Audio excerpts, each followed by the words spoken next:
E aí galera, tudo bem com vocês? Sejam bem-vindos a mais um vídeo aqui no canal. Tema de hoje, o transporte de substâncias por processos passivos e ativos. Então, é importante a gente lembrar que a membrana plasmática tem essa estrutura, ela é formada por uma bicamada lipídica, onde nós temos proteínas distribuídas nessa bicamada, e que nós chamamos esse modelo aí de mosaico fluido. Temos vídeo aqui no canal falando somente sobre membrana plasmática. É só você procurar aí na nossa playlist que você com certeza vai encontrar. Agora, se você ainda não é inscrito aqui no canal, nos dê essa chance, essa oportunidade de nos conhecer melhor. Aproveite, clique aí em inscrever-se, toque no sino das notificações, deixe o seu like para que a ferramenta YouTube entenda que é importante esse conteúdo aqui na internet e para que ele possa enviar toda a série de vídeos que nós temos aqui. Há muitos vídeos aqui já no canal sobre vários temas importantes. E também deixe o seu comentário, que é muito importante para o nosso crescimento aqui no canal, para a nossa interação. É o nosso momento de interatividade. Lembrando também do nosso podcast nas principais plataformas digitais, Biopodcast, e também das nossas redes sociais, Kleber Vitor Santos, em todas as redes sociais, ok? Onde a gente pode também manter contato e dicas de novos vídeos aqui no canal. Então,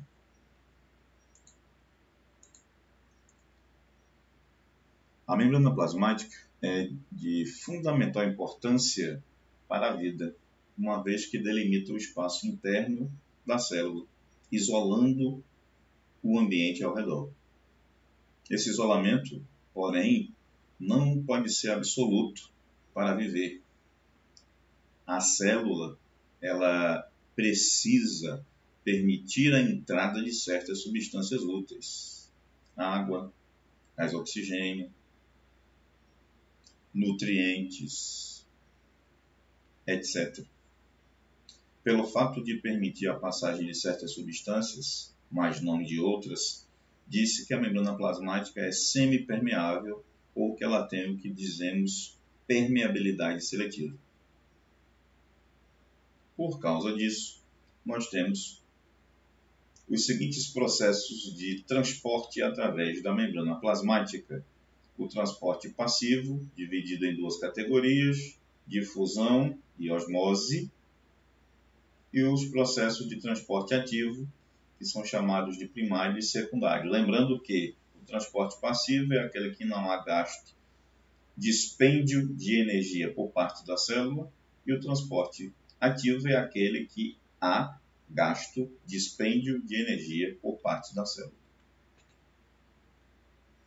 O transporte passivo é o transporte que ocorre entre duas soluções que tem por objetivo igualar suas concentrações.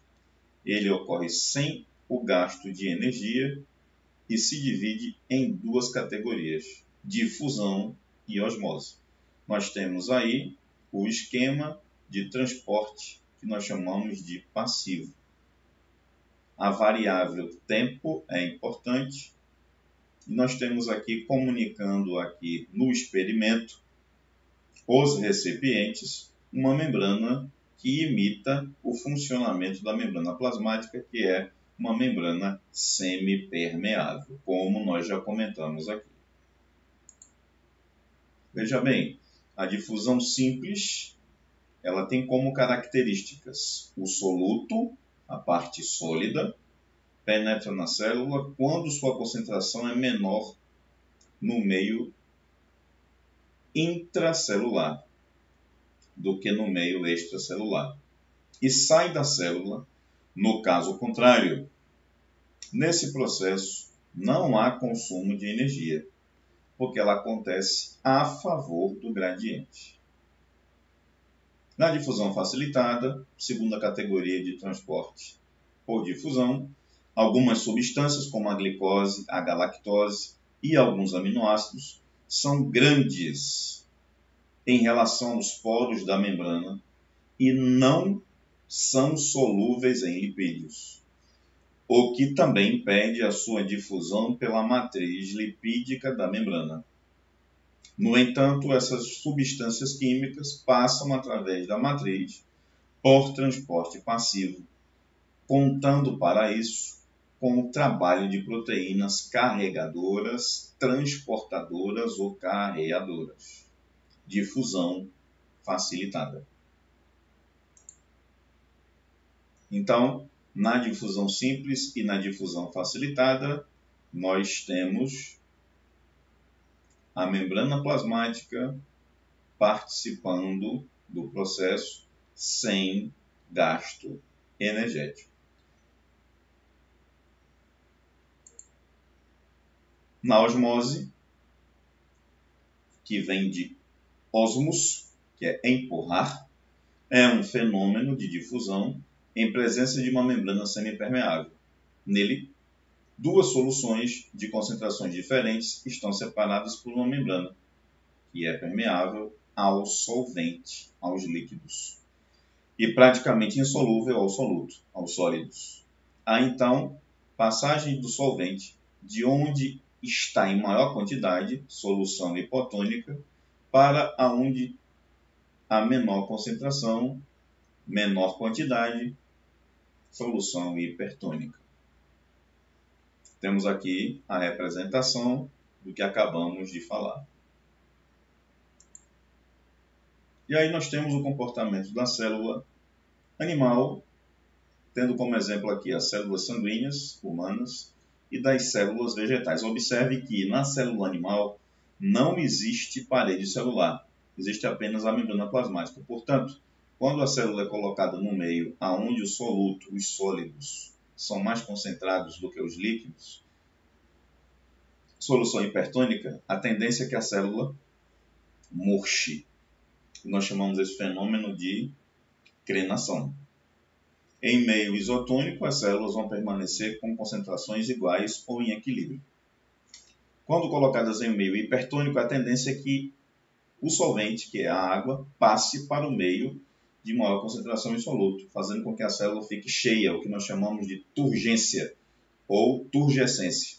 E a tendência é que, se esse fenômeno ficar descontrolado, a morte da célula, o que nós chamamos de hemólise, morte da célula sanguínea, pelo rompimento total e completo da membrana plasmática, pelo estado túrgido, cheio demais, e que a célula não vai aguentar e vai romper a membrana. Na célula vegetal acontece uma coisa interessante.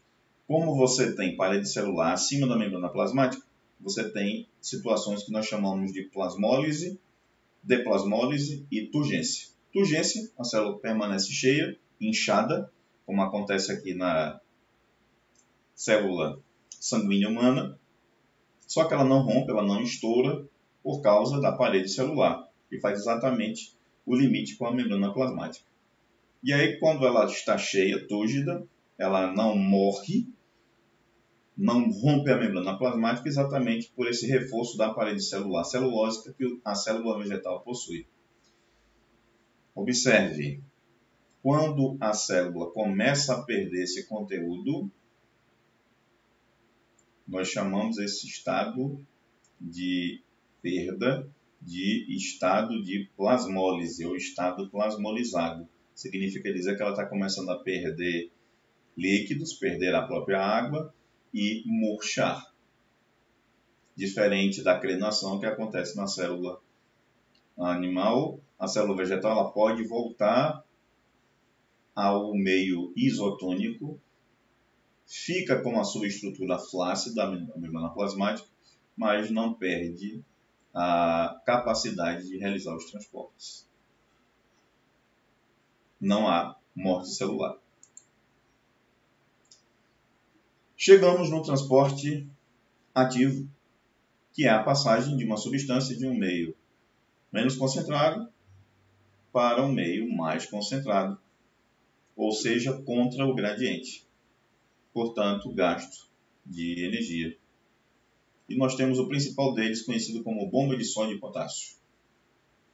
Este tipo de transporte se dá quando íons, como o sódio e o potássio, ambos com cargas elétricas positivas, têm que atravessar a membrana contra um gradiente de concentração. Encontramos concentrações diferentes dentro e fora da célula, para o sódio e para o potássio. Na maioria das células, 99% dos organismos superiores, a concentração do sódio é bem mais baixa dentro da célula do que fora. E o potássio apresenta a situação inversa. A sua concentração é mais alta dentro da célula do que fora. E o que acontece? Essas concentrações vão continuar se mantendo. Sódio, como você pode ver aqui na figura, na representação, continuará mais concentrado fora e o potássio mais concentrado dentro. Para que isso aconteça, é necessário que aconteça gasto energético. Daí o que nós chamamos de bomba de sódio e potássio. Continuando aqui os transportes através da membrana, vamos falar agora sobre um outro transporte importante, que são os processos de transporte de grandes partículas ou de partículas em massa, o que nós chamamos de endocitose e exocitose. A endocitose é o englobamento de partículas, que é dividido em duas categorias: fagocitose, partículas sólidas; pinocitose, partículas líquidas. E o ato de eliminação de substâncias da célula para o ambiente, quando não há mais interesse da permanência deles, ou a substância ingerida já foi metabolizada e, se permanecer, é tóxica e pode ocasionar a morte da célula, nós chamamos isso de exocitose, que é o processo de eliminação de dejetos, daquilo que não deve permanecer. Endocitose é um processo em que bolsas que se formam por invaginações da membrana plasmática, invaginação ou evaginação, movimentos em que a membrana plasmática pode evaginação sair, invaginação entrar, para o transporte de materiais externos. No caso da fagocitose, seria a evaginação, a saída da membrana plasmática para a captura de partículas sólidas, fagocitose.